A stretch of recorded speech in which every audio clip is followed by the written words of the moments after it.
Un nuevo programa de las provincias también existen.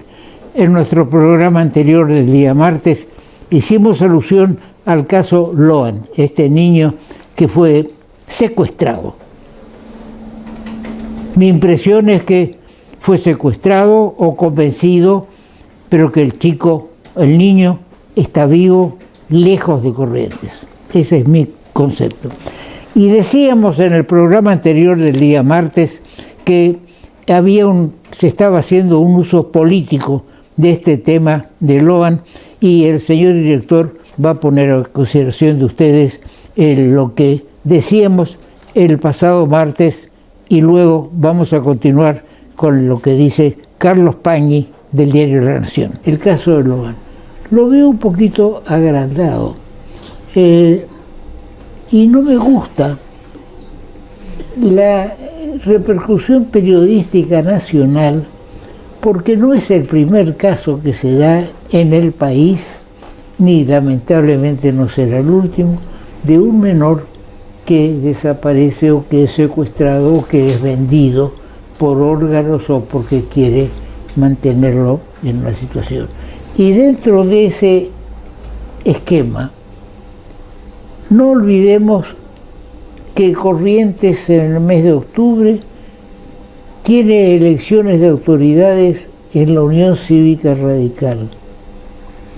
Y quiera el gobernador Valdés o no, esto en alguna medida repercute en su figura, ya sea, ese es mi criterio, ya sea porque los fiscales se dejaron estar o por el comisario del 9 de julio tenía ya antecedentes, pero no es el responsable de esto como algunos políticamente e intencionalmente quieren hacer aparecer, como que el responsable del secuestro de Loan es responsabilidad de Valdés. Carlos Pañi dice lo siguiente en lanación.com, lo leo: es difícil registrar en la historia reciente un acontecimiento que atraiga tanto la atención de la opinión pública como la desaparición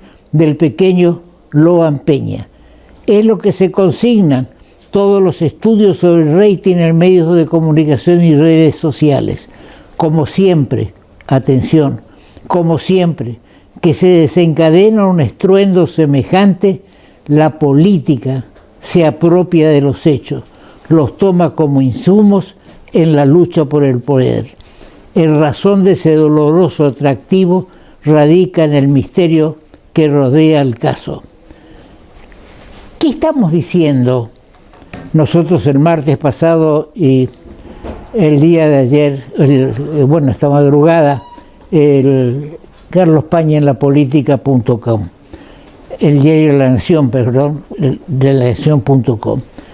Estamos diciendo, y lo vuelve a poner, lo decíamos nosotros el martes, pero lo vuelve a poner Pañi en La Nación, que la lucha interna en el radicalismo de Corrientes como un elemento del uso político de este caso de Loan. También Pañi dice que Patricia Bullrich viene a Corrientes para agrandar su figura en la lucha que tiene con Mauricio Macri para poder ver qué pasa dentro de PRO, el partido que los une o los unía. ¿Por qué? Porque se está por realizar una asamblea de PRO en la que estaba convenido con anterioridad que Patricia Bullrich iba a ser la presidenta de la asamblea. Pero luego, cuando Patricia pierde la convención o el manejo de PRO en provincia de Buenos Aires, ya la gente ya está en duda que Macri le dé, a Patricia la conducción de la convención. Y esto agranda la posición, este hecho. Cuando viene Patricia a Corrientes, fíjense, lo dice Pañi, no digo yo, lo repito y es porque estoy de acuerdo. Baja Patricia Bullrich en Goya, iba en un viaje que iba a Asunción por una reunión internacional sobre hechos vinculados con su cartera, baja, es recibida por los ministros de Seguridad y de Justicia de Corrientes, pero no se reúne con el gobernador. Lo resalta Pañi en el diario La Nación. Es decir, que viene ella a hacer la figura y dice, vengo a poner orden, a ordenar la investigación. Quiere decir que está señalando como que la investigación estaba desordenada, porque nadie venía a ordenar lo que está ordenado. Entonces, ¿por qué usar el desgraciado y lamentable hecho de la desaparición de este niño de 5 años para especulaciones políticas? Y fíjense, lo señala, acabamos de leer lo que dice Pañi, que todos los medios nacionales, que nunca se ha visto un hecho tan que tenga este eco, y aún más, está la foto, viene el presidente Milei de su gira a Europa a recibir sus premios. Se sienta, llega a Buenos Aires, y ¿cuál es el primer tema que aborda? La situación económica que nos está enloqueciendo a todos, la desocupación, la paralización de la obra pública, vamos a hablar hoy con el doctor Falcione. Todo eso, no. ¿Con quién se reúne? Con Patricia Bullrich para tratar el caso de Loan. Tan importante, es desgraciado, lamentable. Que no se me malinterprete, es lamentable, condeno lo que pasó con Loan. Así como decía al comienzo, que para mí fue secuestrado o llevado en convenio por alguien que imaginó todo y apunto al capitán de navío, porque alguien inteligente hizo todo este tema. No lo hizo un hombre de campo sin saber qué estaba pasando. Pero vuelvo otra vez a donde estaba. Se reúne bajado del avión, como el tema, supone uno que se va a tratar el tema más importante del país, que el dólar está pegando una corrida, que los bonos en Nueva York están bajando, los bonos argentinos. No, van a hablar del caso Loan. Me llama la atención. Y vuelvo a juntar. La Libertad Avanza está queriendo hacer pie en el país como partido político, y acá también está queriendo hacer pie. ¿Qué mejor forma de hacer pie como partido político y conseguir afiliaciones con mandarla o que venga Patricia Bullrich y aparentemente va a resolver los problemas? ¿Va a traer al niño otra vez con salud? Dios quiera, para aquellos creyentes. Pero bueno, lo que sí va a demostrar que ella vino a organizar. Hoy en día los fiscales federales se están moviendo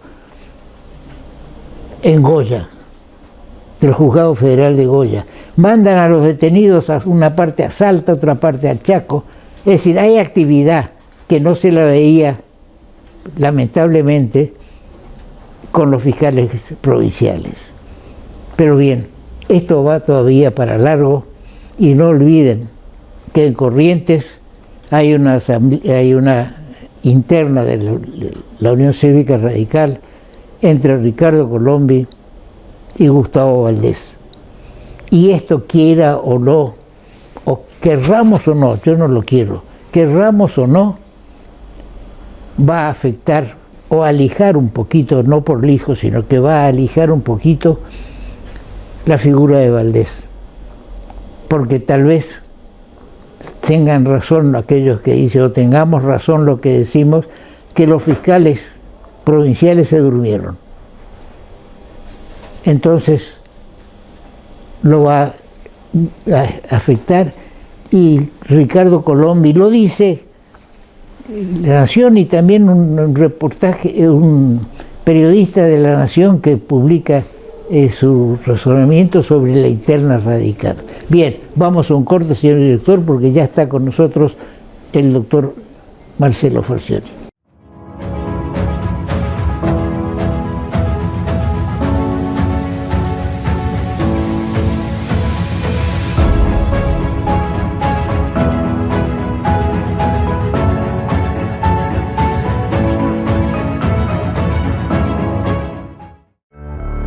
Tarjeta Joven. La tarjeta del banco pensada para vos, para apoyarte en cada paso. Pedila en www.bancodecorrientes.com.ar. Ahora comunicarte con la MUNI es más fácil. Llama al 147.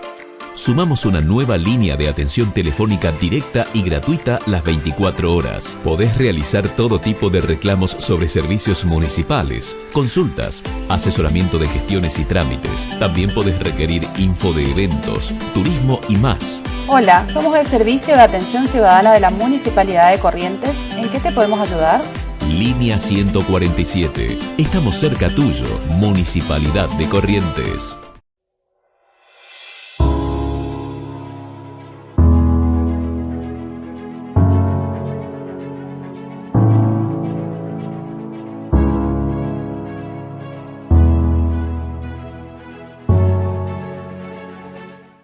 Se cumplen 2 años de la inauguración del monumento al padre en la avenida Costanera, obra el que tuvo el auspicio y el respaldo del Rotary Club Corrientes Sur. Hace unos días fue el Día del Padre, ahora se van a cumplir 2 años, creo que el día 28, es decir, hoy se cumplen 2 años, y el día 30 está organizado por el Rotary Club Corrientes Sur una placa que se va a poner alusiva al tema. ¿Por qué hablamos otra vez del monumento al padre? Para destacar la importancia del padre en la organización familiar, y lo vinculamos otra vez con el caso Loan. El padre es fundamental, la madre también, por supuesto, pero el padre cada uno cumple su función. Y el monumento en la Costanera está el padre llevando la mochila de estudio del hijo que está tomado de la mano. Esa es la imagen que queremos reflejar. El padre al lado del hijo, llevándolo, acompañándolo para que estudie, para que se prepare. Y en este caso lamentable de Loan, tenemos también que resaltar una vez más que el padre, y también la madre por supuesto, pero el padre tiene un rol fundamental en la formación y en la preparación de los hijos, para la preparación, para poder afrontar la vida que se presenta cada día más complicada.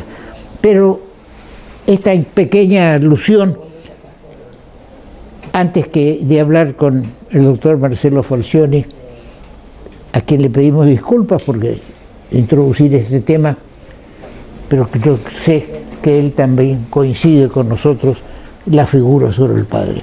Bienvenido, Marcelo, una vez más a nuestro programa. Bueno, Toto, muchas gracias nuevamente por la invitación. Comparto plenamente lo que estaba diciendo, y si bien no lo dijiste, tengo que resaltar yo, que soy de afuera, que si bien fue una iniciativa del Rotary Club Sur de Corrientes, el autor, ideólogo de la idea de instalar este monumento y la gestión sobre todo fue y estuvo a cargo tuyo. Entonces, de ahí destacar y felicitarte por esa gestión. Bien, muchas gracias. Vamos a los temas del día. Digamos, días pasados salieron los diarios un reclamo por el estado del puente de Paso de los Libres Uruguayana. Se habla ahora con fuerza del puente de Montecaseros. Se habló hace unos días, un tiempito más atrás, del tema del puente de Santo Tomé San Borja, creo. Sí. Es decir, cómo está el ferrocarril Urquiza, porque hay que ir buscando una salida a la producción que va a tener ese aserradero checo, o capitales checos que se instalan alrededor de Virasoro, caminos y demás. Todo eso vos lo conocés muy bien porque fuiste ministro de Obras Públicas, pero yo resalto una cosa. Fue un abogado, ministro de Obras Públicas, porque pasó su carrera administrativa como asesor del Ministerio de Obras Públicas, haciendo leyes, confeccionando proyectos de leyes, de decreto y demás. Es decir, que no fue un abogado traído de los estudios jurídicos al Ministerio de Obras Públicas. Bien, tenemos un amplio tema, la red caminera, la terminación de la República de la Nación. Te damos para que tengas la hidrovía, Posada, el puerto de Barranquera, de Corrientes, sí. que hables vos. Es amplísimo el tema, pero bueno, vamos a tratar de resumir y ir a lo más importante. Como tocaste el tema puentes, aportarte y decirte que extrañamente la Mesopotamia tiene más puentes internacionales que los puentes que conectan las provincias al resto del territorio. En ese sentido, Corrientes tiene, la Mesopotamia tiene 6 puentes, que son el de Encarnación, Paraguay, Posadas, Santo Tomé, San Borja, Paso de los Lirios, Uruguayana, Concordia, Salto, Colón, Paysandú, Gualeguay, Fraiventos. Mientras que del lado del río Paraná tenemos Corrientes Resistencia, el puente, Rosario Victoria y Zárate Brazo Largo. Hay otra conexión que es el túnel subfluvial entre Paraná y Santa Fe, pero no lo contamos como puente. De ahí entonces destacar que hay más conexiones con el exterior que con el propio territorio restante nacional. Bien, aparte de ello están los que están en proyecto, ¿no es cierto? Tenemos nuestro segundo puente, Chaco Corrientes. Ahora, como vos bien lo citaste, está en auge. Montecaseros, Bella Unión, tenemos el Goya Reconquista sobre el Paraná. Son unos 4 proyectos que estarían ahí en gestión y que espero, porque después lo vamos a tocar en el tema de obras nacionales y traspaso a las provinciales, que la nación tiene previsto realizar obras estratégicas, dice la noticia, ¿no? Dada por el dicho del propio secretario de Estado de la Nación, de Obras Públicas. Entonces, vamos a ver cuál es el criterio para determinar qué son estratégicas. Independientemente de ello, y bueno, entrando otra vez en materia, el puente Paso de los Lirios, Uruguayana, ya lo habíamos dicho nosotros, lo seguimos sosteniendo desde el principio de año, está en un estado deplorable del lado argentino. Tuvo un problemita técnico en la carpeta asfáltica del lado brasilero, pero los brasileros en 2-3 meses solucionaron el problema. Sin embargo, del lado argentino el problema sigue instalado y sigue complicado. Es decir que habría como una frontera, una parte brasilera que estaría bien y la parte argentina, para variar, que no está bien. Está bien. Bien. También estaría dentro de estas obras estratégicas, digo yo, el proyecto Goya Reconquista, de lo que también hemos abordado en varios programas, y de Bella Unión, Montecasero. Yo no es por, digamos, tener el interés de que sean nuestros proyectos, digo nuestros porque son los que están acá en el lado del río Paraná, mucho más estratégicos que estos otros puentes. El puente Bella Unión Montecasero es una comunicación más, pero no deja de ser un tránsito vecinal, porque no hace mucho al tráfico y movimiento de mercancías para considerar de que sea un puente estratégico. Por otro lado, se está hablando, y volviendo al punto anterior, de un segundo puente entre Paso de los Lirios, Uruguayana. Eso se habló o sonó bastante a mediados del año pasado, hasta fin de año, y después cayó en un silencio total. Así que esa es otra historia para hacerle saber a nuestras autoridades, supongo que lo saben, y y alertar de que en la pelea por este grupo estratégico, de considerarlo estratégico a estas obras, denoten cuál es la estrategia, porque si no, bueno, está complicado. El puente Bella Unión, justamente que estoy aludiendo, Montecasero, según dicen, está muy avanzado. Tenemos una representante correntina dentro de la comisión de la CARU, que estuvo también en tu programa. Muy activa ahí. Exactamente, la licenciada Ingrid Jeter.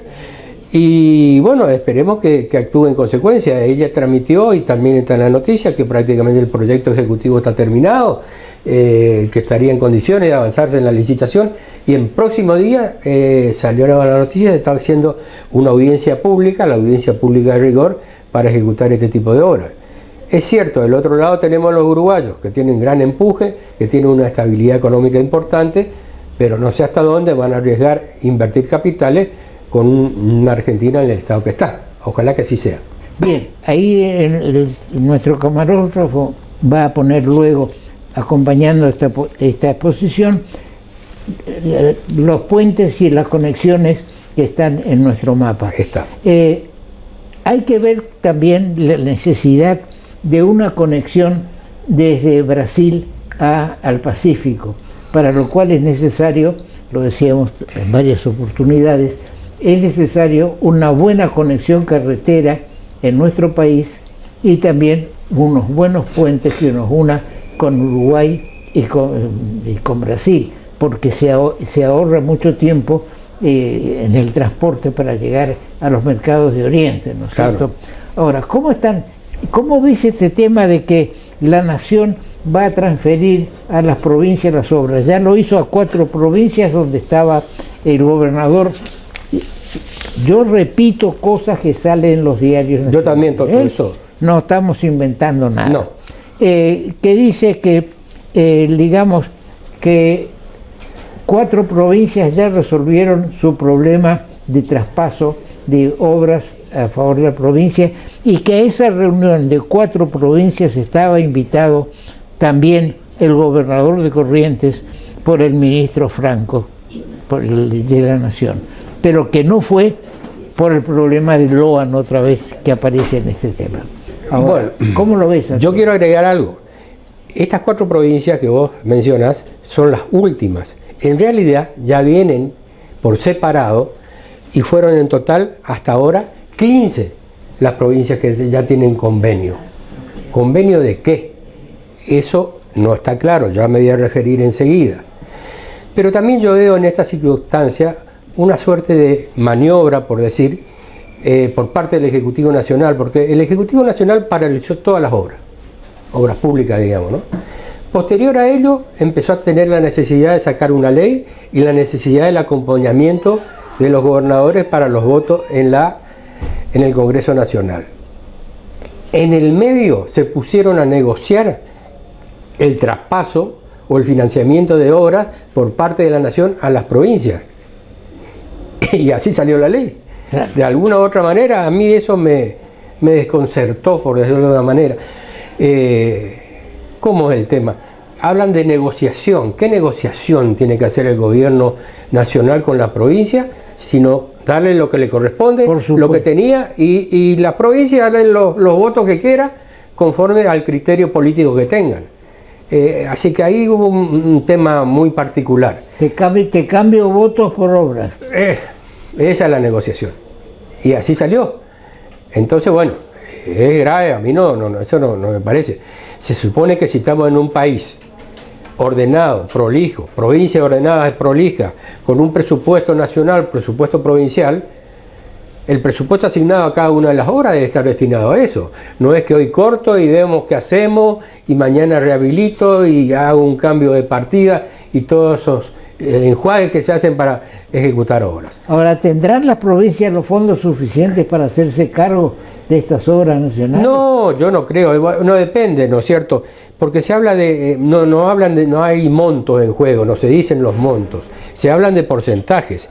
Se dice que un total del 15% del 100% de las obras que están en ejecución nacionales se cortaron y quedan el 15%. A su vez agrego, Dentro de ese 15%, a Corrientes le corresponde un 2.7%. Está medio en la mitad de la tabla. Lo cierto es que todavía el gobernador correntino no fue convocado a tratar este tema. Bueno, fue y parece que no pudo ir por el caso Loan. Bueno, pongámosle que sí. Pero claro, el gobernador correntino es un gobernador del palo, digamos, apoya la gestión nacional. Entonces a este lo dejamos tranquilo todavía, total, el voto está asegurado. Está asegurado y vamos a los opositores, que son los que tenemos que conseguir. Otro panorama yo no veo, ¿no es cierto? Poco federal el criterio. Así es. En Corrientes hay 10 proyectos que serían los potables. No se sabe bien si son. En principio el título de la noticia dice que van a ser obras que van a continuarse con fondos de la nación. En otros casos dicen que van a ser transferidas en el estado que se encuentra para que lo termine en la provincia. Ahí tenemos escuelas, hay importantes grupos de escuelas que están dentro de ese parámetro de los 70-80% de grado de avance, que estarían en condiciones de ser terminadas, igual que viviendas, básicamente, y jardines de infantes. Por lo que pude escuchar y leer, pareciera ser que el ministro de Obras Públicas, por ende considero que el gobernador, están interesados básicamente en 2 proyectos importantes. Uno, recuperar, y ellos están pidiendo el traspaso de la obra de la autovía.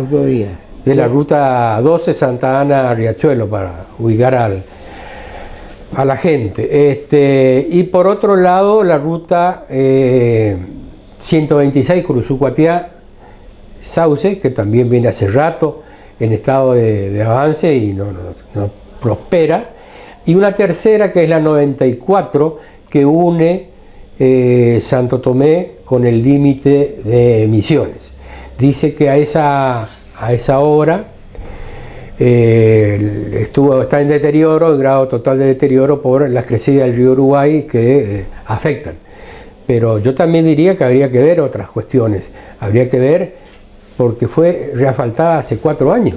Y 4 años es muy poco para que una ruta se deteriore por las pocas... Salvo que estuviera mal hecha. Salvo que estuviera mal hecha. Esa es una cuestión que seguramente tendrán las autoridades que considerar. Pues bien, estamos en ese estado de situación. Yo decía, y ahí viene a colación otro tema que tenía previsto tocar hoy, la cuestión de los peajes. Salió una noticia reciente que se aumentó el peaje en el corredor del litoral, que es el que viene de Misiones, pasa por Ituzaingó, llega a Riachuelo, y el otro ramal el peaje del puente. Se incrementó a 900 pesos el vehículo menor, y está en 4.700 los camiones. Entonces, el último aumento fue en abril, fines de abril, y ahí pasó a valer 900 pesos. El automóvil. El automóvil. 200% de incremento. Y ahora estamos en junio, vuelve a tener este importante incremento que lleva el peaje a 1.000 pesos. Entonces, digo yo, esta noticia sale permanentemente del incremento del peaje.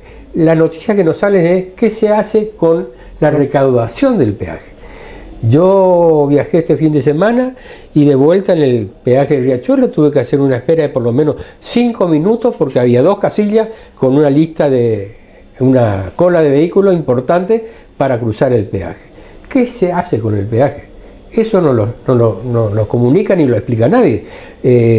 La gente que está entre el Sombrero y Salá, las 4 bocas de Salá, permanentemente están recalcando y reclamando. La intermedia, Empedrado, la otra localidad que es la capital del ladrillo, San Lorenzo, permanentemente reclama porque el estado de deterioro de la ruta está causando permanentemente accidentes y costo de vida humana. ¿Ese es un provincial o nacional?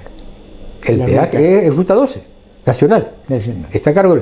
Y en ese trayecto de la ruta 12, yo lo vengo diciendo, quisiera que alguien me diga, mirá, pará, estás metiendo la pata, esto es así. Entonces ya dejo de pero nadie me advierte ni me dice nada. En ese tramo, acá a la altura de Capital, el famoso tramo de la autovía. Entonces, ¿por qué no encomendar y darle el trabajo de terminación de este pedazo de ruta a la empresa encargada del peaje, que es una empresa nacional, no es una empresa privada? Entonces, esa sería una alternativa de solución, independientemente de poder crear algún otro tipo de peaje particular para ese tramo. Que termine la obra y se cobren con el peaje. Exactamente, esa es la idea. Entonces el gobierno provincial, al hacerse cargo, no tendría que estar poniendo dinero, sino de fuente del tesoro. Sí, eso es una buena solución. Ahora, todo el sistema de transporte tiene que ser considerado en su conjunto y en serio, en una mesa en la cual se diga, bueno, vamos a desarrollar el ferrocarril, vamos a desarrollar la hidrovía o vamos a desarrollar los caminos. No tenemos ni dinero ni carga suficiente para desarrollar todos al mismo tiempo. Por ejemplo, en el tema de la hidrovía, en el cual, reitero, hicimos el Comité Federal de la Hidrovía hace tiempo y todavía la Secretaría Ejecutiva quedó en manos del representante de Santa Fe, eso fue una obra nuestra, de Santa Fe y de Corrientes. Me mandó hoy la foto de una reunión que se hizo en la época de Carlos Menem, convocada por el Comité Federal de la Hidrovía, donde había representaciones provinciales para la hidrovía Paraná-Paraguay. Ahora, si no se hace dragado, si no hay mantenimiento en los puertos, es imposible desarrollar una hidrovía. Y también vamos a ir al mapa, después lo ilustramos con la cámara, este tema que se presenta dentro de esta coordinación que hablamos. Vamos a mirar arriba el mapa y vemos que hemos tirado una línea que va desde Foz de Iguazú, Brasil, a Asunción del Paraguay. ¿Qué sentido tiene? Que toda la carga que salía desde Foz de Iguazú, de Brasil, y también la de Piraí en Misiones, de celulosa argentina, y toda esa producción que antes venía por la hidrovía, por el Alto Paraná y continuaba, hoy en día está saliendo por una ruta, una autovía de doble mano excelente que construyeron los paraguayos desde Foz de Iguazú a Asunción del Paraguay. Entonces van a Asunción del Paraguay con la carga y ahí vienen con la hidrovía, que es la que se está desarrollando sobre la parte del río Paraná y Paraguay. El Alto Paraná prácticamente está olvidado en cuanto a dragados y demás.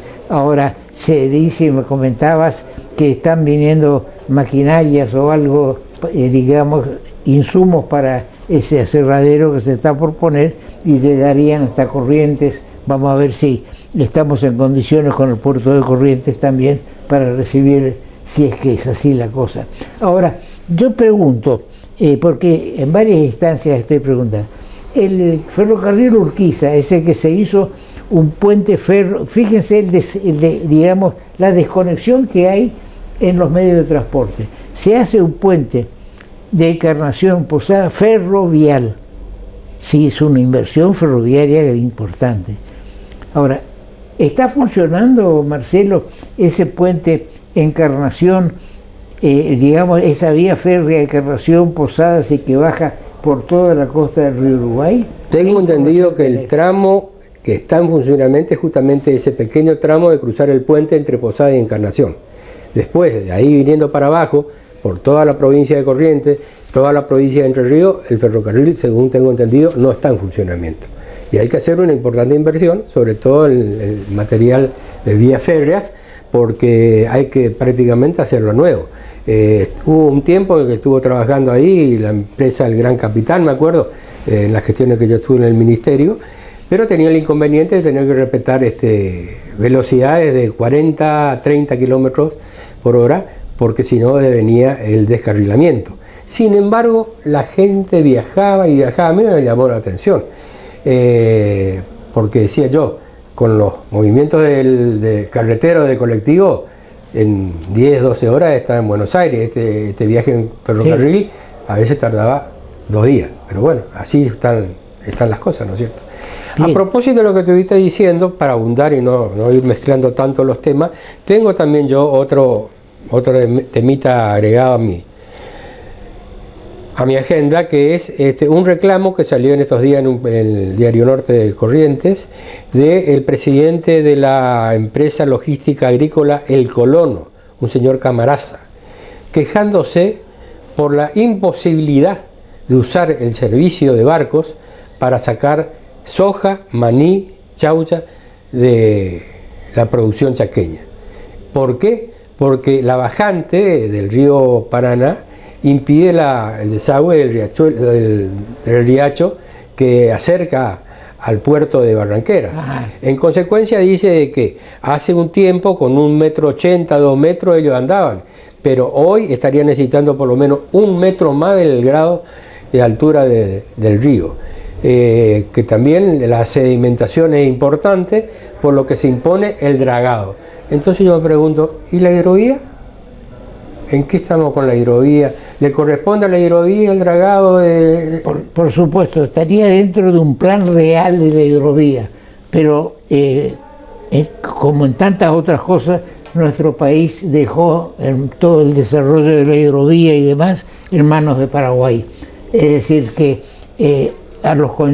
el sistema de transporte fluvial ha variado. Hoy en día son los trenes de barcazas, de 6, 7, 8 barcazas, digamos, está complicado y se hace directamente desde los puertos importantes, caso de Asunción que narrábamos, y que entonces Puerto de Barranqueras podrá tener en el camino un par de barcazas cargadas. Entonces el tren de barcazas que baja de Asunción hace un punto de espera y engancha 2 o 3 barcazas con la producción chaqueña o la correntina que pueda ir.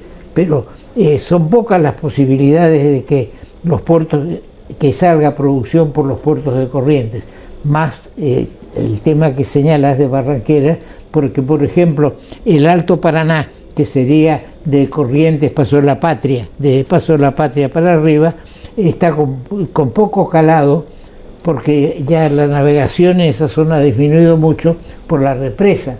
Entonces la represa hace que, por ejemplo, haya 2 metros de agua en el puerto de Posadas y en el puerto de Ituzaingó haya 0,50, y en el de Itaibaté apenas 80 o 90 centímetros. Es decir, que hace falta hacer un dragado para que el Alto Paraná también sea navegable. Pero bien, ahora, ¿cómo viste la reunión o las declaraciones de Gustavo Rosselló sobre el tema de la paralización de las obras?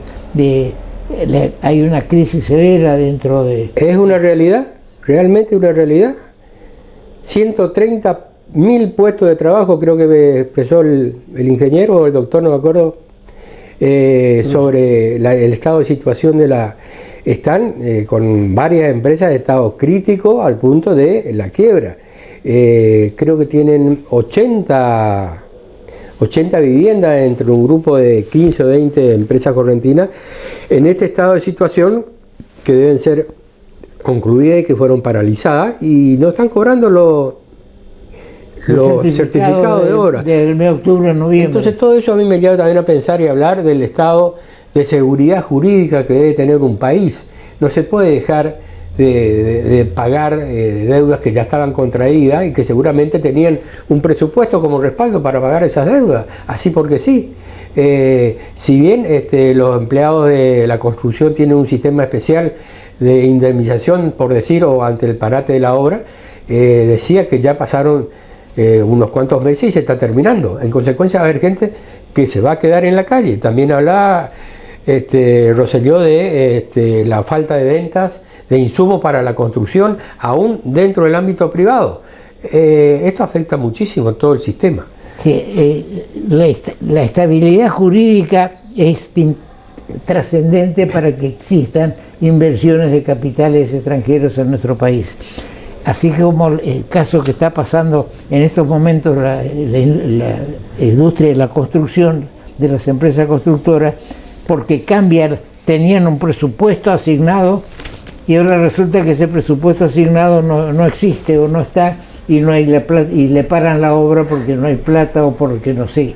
Sí. Esto me trae a colación también algo que ocurrió en el año 2004 con un decreto 1020, donde el cual de promoción de la industria naval, y que establecía de que se autorizaba la importación de buques a condición de que se construya en astilleros nacionales un buque igual.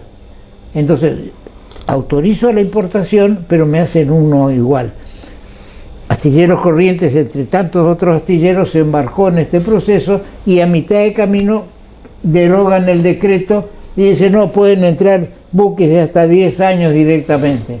Entonces las obras se paralizan y las empresas entran en dificultades. Chiquitito, y volviendo a lo que estaba diciendo, suponete nosotros que somos unos románticos del segundo puente, que se licita, se adjudica y se entrega a una empresa internacional que seguramente es la que va a tener capitales, porque la idea es que trabaje por concesión.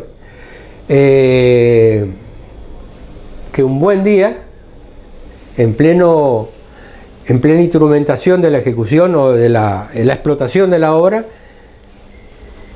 el Estado decía, no, ya no se paga más peaje. ¿Qué empresa, sabiendo de estos antecedentes, va a venir a radicarse a la zona, al país, con el riesgo de saber que hace una obra y que lo va a cobrar por ella? Así es. Bien, por eso aumenta el dólar blue, bajan los bonos de la Argentina y demás. Bien, Marcelo, una vez más, muchas gracias y seguiremos atentos a todo lo que es ese decreto, esa resolución también de las grandes inversiones del exterior. Tengamos en cuenta, vuelvo al tema astillero porque soy parte del tema, las dos grandes construcciones que se hicieron de plataformas de perforación submarina que dieron trabajo a muchísima gente fueron inversiones extranjeras de Estados Unidos, que vieron la posibilidad de que en la Argentina, en Corrientes, se construyeran las plataformas en forma más económica que en Estados Unidos o en cualquier país de Europa. Bien, tanto hay para hablar de todo esto que lo haremos en otro programa. Muchas gracias y un corte, por favor. Ahora comunicarte con la MUNI es más fácil. Llama al 147. Sumamos una nueva línea de atención telefónica directa y gratuita las 24 horas. Podés realizar todo tipo de reclamos sobre servicios municipales, consultas, asesoramiento de gestiones y trámites. También podés requerir info de eventos, turismo y más. Hola, somos el Servicio de Atención Ciudadana de la Municipalidad de Corrientes. ¿En qué te podemos ayudar? Línea 147. Estamos cerca tuyo, Municipalidad de Corrientes. Estamos con Alberto Medina Méndez, presidente del Club de la Libertad. El Club de la Libertad ha sido creado acá en nuestra ciudad, o es como hacía el Rotary y demás, es decir, un club en Corrientes de una organización más amplia. Esta es la pregunta principal, Alberto. Bienvenido a nuestro programa. Muchísimas gracias, como siempre, por la invitación, doctor. El Club de la Libertad nació en Corrientes, efectivamente, es una fundación, una organización de la sociedad civil. No somos parte de otra organización, en todo caso sí tenemos mucha relación con un montón de fundaciones, think tanks que están en Argentina y en el mundo. Un dato curioso, Argentina es el país con más organizaciones de este tipo en América Latina. Y llama la atención porque justamente no ha sido un país que haya tenido desarrollo en el mundo intelectual liberal. Hay que retroceder hasta el Verdi para encontrar, digamos, sí, un origen de esta naturaleza, ¿no? Pero en los últimos años se han desarrollado muchas fundaciones, la nuestra que cumplió 10 años este año, otras fundaciones amigas de Rosario, de Buenos Aires, con las que tenemos vínculo, pero de relación de amistad, no somos del mismo origen, ni siquiera hacemos las mismas cosas. Y somos, como pasa en Estados Unidos, un tanque de pensamiento, un centro de debate. No estamos en la política partidaria, estamos en el otro costado de la política, que es la discusión de las ideas, que hoy con un presidente como Javier Milei se conectan las dos cosas, ¿no? Se conecta lo que hace la dirigencia política partidaria ganando elecciones y del otro lado el sustento ideológico que tienen las ideas. Esto en Argentina se había perdido durante muchos años, y usted es parte de esa historia. los partidos políticos representaban ideas. Después tuvimos como una especie de noche larga en la que los partidos dejaron de representar ideas, representaban personas vacías de contenido en muchos casos, ¿sí? Sin una identificación ideológica. Uno no sabía muy bien qué votaba cuando votaba, y lo digo con mucho respeto, ¿no?, al peronismo, al radicalismo, porque había varios peronismos y varios radicalismos, entonces... O al Partido Autonomista Liberal, para ser más local, ¿no?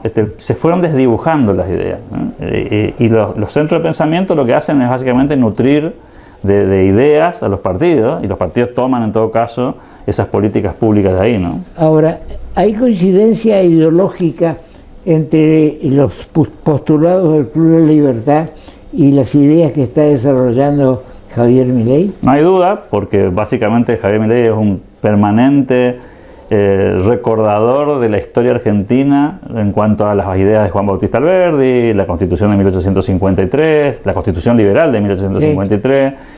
Con mercado libre, con un Estado pequeño, acotado, austero, republicano, y esas ideas obviamente nos hacen coincidir mucho, aunque hay que decirlo también, el liberalismo ha sido en las últimas décadas una expresión de ideas cada vez más abiertas, ¿no? O sea, usted puede encontrar liberales un poco más defensores del sistema del Estado y otros menos defensores del sistema del Estado. O sea, hay como matices dentro de estas ideas y hay como una discusión, en el buen sentido de la palabra, interna respecto de esto, digamos, ¿no? Y Javier Milei es una buena expresión de esto porque él también ha ido evolucionando a lo largo de su desarrollo académico. Él fue un liberal clásico, de los que defendían algunas cuestiones históricas en Argentina, y se fue convirtiendo con el paso de los años en lo que él denomina un libertario, que ya es una persona que cree que el Estado tiene roles mucho más pequeños, más acotados, ¿no? Que debe hacer menos cosas y dejar que el sector privado y que el orden espontáneo y que los individuos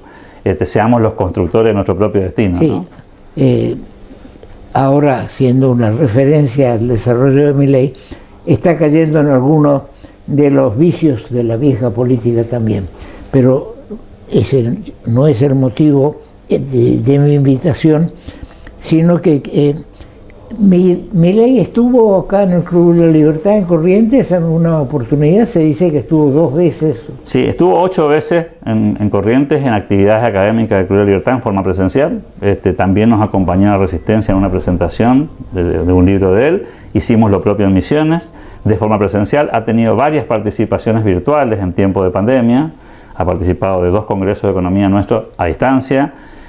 Ha tenido entrevistas personales que las tuvo conmigo a través de Instagram, a través de las plataformas en tiempo de pandemia, y además tuvimos nosotros el honor o el orgullo de editarle 2 libros de su autoría con el sello del Club de la Libertad, digamos, lo cual para nosotros también es un orgullo. Estamos hablando de un Javier Milei no político, todavía no metido en el barro de la discusión partidaria, no era diputado, mucho menos presidente, y vino una vez como presidente de la Nación, que fue en el 10º aniversario del Club de la Libertad, a comienzos de este año, ¿no? El 19 de febrero, cuando nosotros cumplimos nuestros primeros 10 años, que nos honró con su presencia. Él decía en esa oportunidad, de alguna manera devolviendo la atención de haberlo invitado tantas veces a Corrientes, cuando él no tenía, por supuesto, ni el recorrido, ni la fama, ni el prestigio que podría tener hoy, digamos, ¿no? Es una especie de devolución de atenciones de cuando eran un anónimo, y yo siempre digo, podía caminar por la calle sin que nadie se diera cuenta de quién era, hasta que después se fue mediatizando y apareciendo en televisión, y bueno, ahí ya se convirtió en un personaje, ¿no? Ahora, el Club de la Libertad pasa a ser un miembro integrante de la Libertad Avanza del partido. No, porque nosotros no hacemos actividad partidaria. Es decir, nosotros no nos presentamos a elecciones, no somos una fundación que tiene un partido político. Por eso decía hoy, ¿no? Es el otro costado de la política. Los partidos se presentan a elecciones, tienen boleta, candidatos. Las fundaciones o los think tanks deberían mantenerse en ese espacio que tiene que ver con el pensamiento, porque eso les da mucha más neutralidad a la hora de las opiniones respecto a esto que usted decía antes, ¿no? Si cómo se hace política, si se hace como antes o como ahora, si hay cambios o no. Nosotros tratamos de preservarnos en el ambiente de las ideas, ¿sí? Y eso nos da mucha libertad para opinar de los temas sin caer en la trampa de opinar de las personas, ¿no? De si me gusta más, me gusta menos, si el armado es el correcto, si la alianza tal. Nosotros estamos discutiendo esto que se está discutiendo ahora. las reformas que Argentina necesita para convertirse en un país en serio, algunas de las cuales se aprobaron en la ley bases y en el paquete fiscal, y una lista muy larga que sigue pendiente, ¿no? Hay muchas reformas que Argentina tiene pendientes. Nuestra tarea en el club no es presentarnos a elecciones, nuestra tarea en el club es seguir trabajando por esa batalla cultural para que la gente cambie su visión sobre cómo debe funcionar un Estado serio, cómo debe funcionar la política, cómo debe funcionar las instituciones, porque a nuestro juicio, con calidad institucional se consigue progreso. Sin calidad institucional, no importan los partidos, no importan los candidatos, si no hay en el fondo instituciones sólidas. Bueno, la experiencia empírica dice que los países que crecen porque tienen instituciones sólidas, sí, ¿no? Hay que llegar al momento en que el electorado vote por ideas, no por personas únicamente, porque las personas en el trayecto pueden cambiar de idea, una idea tener antes de las elecciones y una vez en el poder hacer todo lo contrario, como pasó con Menem, por ejemplo, que tomó en definitiva un buen camino, aparte de los hechos de corrupción y demás, pero económicamente corrigió lo que no hizo, lo que prometió. Y algo que valoran en Milei la gente es que, conversando yo con algunos transeúntes o gente conocida, de que, y bueno, él está haciendo lo que lo votamos para que haga esto. Bueno, entonces hay que tener esperanza y esperar.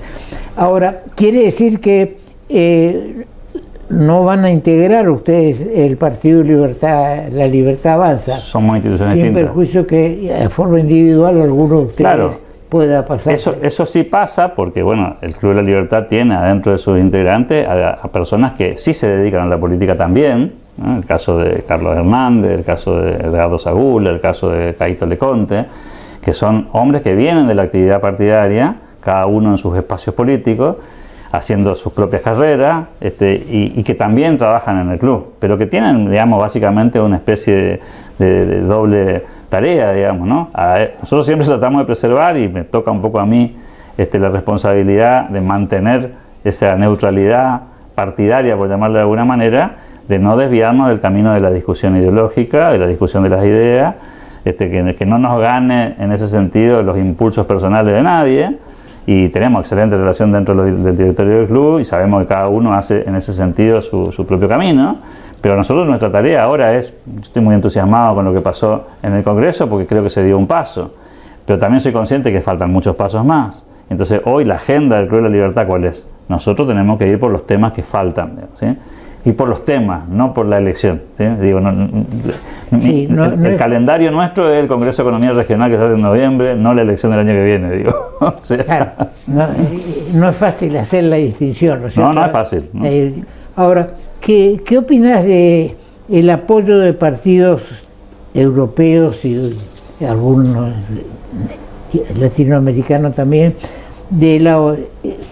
catalogados como de ultraderecha y que están homenajeando en estos momentos a Milei? Yo creo que ahí hay, bueno, obviamente realidades diferentes, ¿no? Yo no veo en Javier Milei nada de ultraderecha, objetivamente hablando, ¿no? O sea, uno podrá ver discursos, qué sé yo, pero, digamos, si usted observa su comportamiento institucional, digo, no hay ningún signo de ultraderecha, porque además Argentina no tiene nada en la agenda que se parezca a la ultraderecha. Ayer escuchaba al diputado Alejandro Bongiovanni filosofar y reflexionar sobre esto. Argentina no tiene conflictos étnicos, Argentina no tiene conflictos de frontera, Argentina no tiene conflictos ambientales, Argentina no tiene conflictos con la inmigración. Nosotros no tenemos grandes conflictos como país, digo, ¿no? No tenemos la agenda de Francia o la agenda de Alemania o la de España. Entonces, lejos podemos estar de la discusión de la ultraderecha. Digo, esta conversación sería muy pertinente en Europa cuando usted tiene, bueno, toda una configuración más compleja y mucho más difícil de resolver por la mezcla étnica, por la historia, por la religión.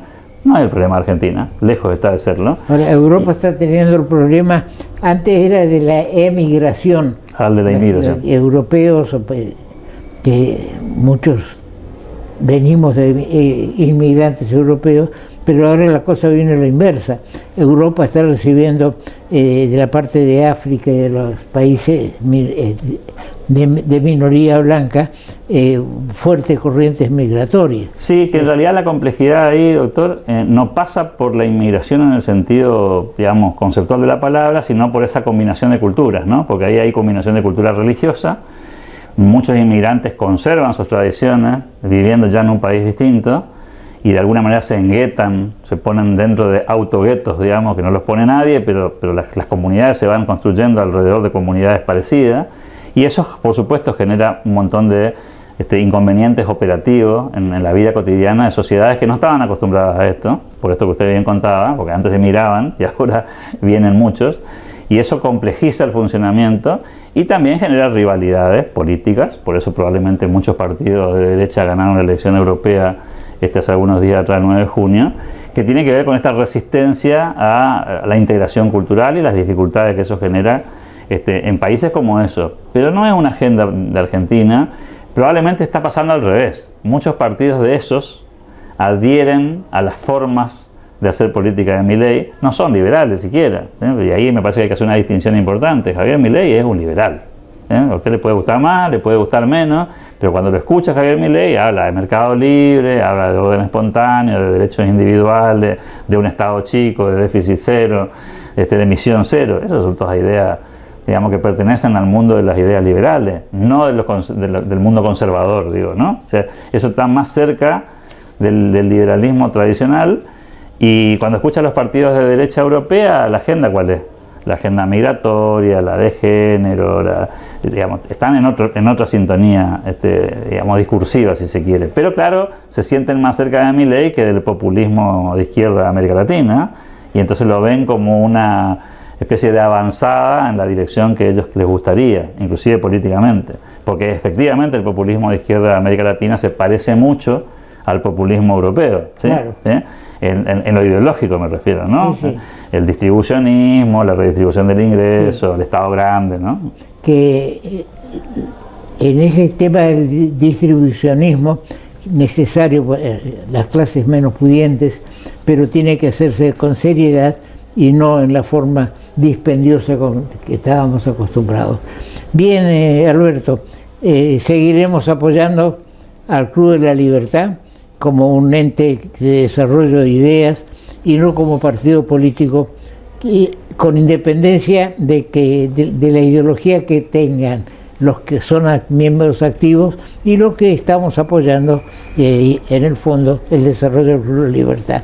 La última, mencionaste que fueron al Chaco como Club de la Libertad y a Misiones. ¿Quiere decir que puede haber una conexión como para llegar a ser un bloque de partidos o de fundaciones del Club de la Libertad en la zona? Nosotros siempre hemos intentado, con variado éxito, que se generen o se gesten fundaciones liberales en Chaco, Misiones y Formosa, y hemos apoyado a ese tipo de grupos, siempre con la convicción de que nuestra tarea es Corrientes, primero porque somos todos de aquí, claro. Y segundo porque creemos que las realidades no son idénticas, ¿no? La situación de Corrientes tiene particularidades, la de Formosa tiene las propias, la del Chaco también, es decir, que siempre hemos apoyado a grupos que están trabajando ahí, capaz que con menos prensa que nosotros, capaz que con menos recorrido que nosotros, pero hay grupos liberales en Chaco, Formosa y Misiones que están intentando hacer estos ateneos y este tipo de grupos, y lo que hicimos como club siempre fue a tratar de ayudarlos en su conformación y no en la llegada del club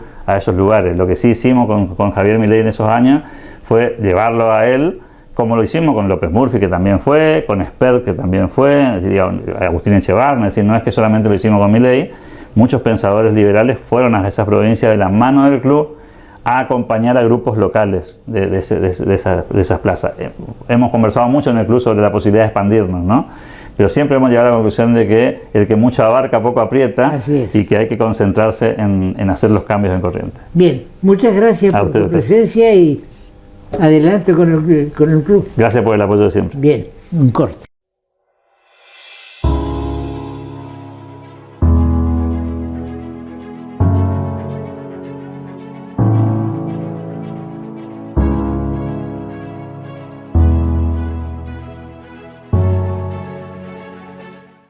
Sancionada la ley de bases, con todas las correcciones que sufrieron el camino en diputados, en senadores, en diputados otra vez, digamos, que aprobó las reformas del Senado, ya no son tan necesarios los votos de los diputados de Corrientes o de los legisladores de Corrientes.